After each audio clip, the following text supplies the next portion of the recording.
Now to financial news and the warning from economists about a pending recession. Alexis Christoforous joins us now with how it could affect you and what you can be doing to prepare. Good morning, Alexis. This all started from a conversation that we were all having last weekend with so many questions.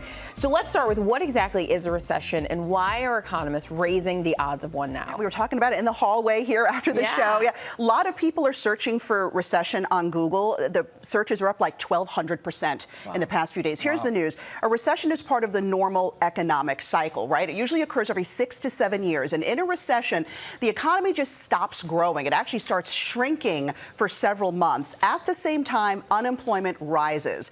And there's actually a panel of experts at the National Bureau of Economic Research who make this call. It's based on a number of factors, including hiring and consumer spending.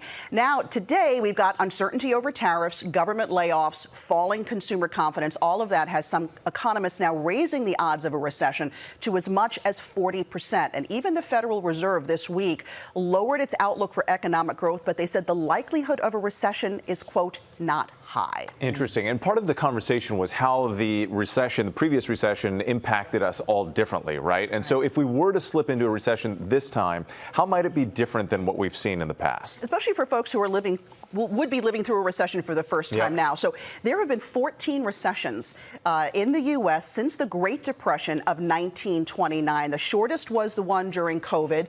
That lasted just 2 months. Then prior to that, the Great Recession, remember, of 2007. Now, that one lasted a year and a half. It was painful. It was triggered by the housing crisis after banks gave risky loans to borrowers who couldn't afford them. That led a lot of folks to default on their loans. And as we know, it caused other financial problems. And the reason why we wanted to bring you into our little hallway conversation is because everybody's always talking recession, recession, recession. But what does that mean? Like, how does that affect the average person? Unfortunately, millions of people can lose their jobs in a recession because businesses and consumers, they're pulling back on their spending. That means companies need to slash budgets, lay off workers. Some companies, if you have a job, may cut pay. They can eliminate a bonus.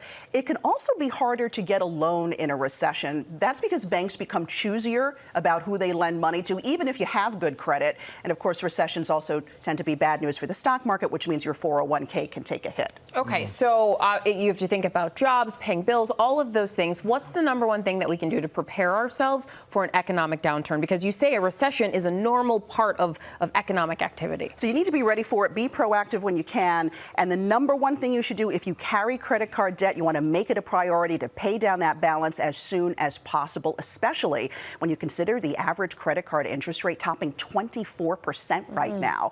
So a few ways you might want to tackle this. You can consolidate and transfer high interest debt over to a credit card with a 0% rate, or consider getting a low interest personal loan to wipe out your debts. And if you don't qualify for either one of those, call your credit card company, ask for a lower rate, try to set up a payment plan. You'd be surprised how much they want to work with you, and there usually is some wiggle room. Because at the end of the day, they want to get their money. Exactly. And one reminder, though, we're not there yet, right? It's just the odds have increased, and it's good to prepare just in case, right? Very good point to make. Yes, unemployment is still low. We're at 4.1%. Yeah. That's good. We just wanted to talk through. We all had lots of questions. We're sure you did at home, too. So thank you, Alexis, for being here to answer.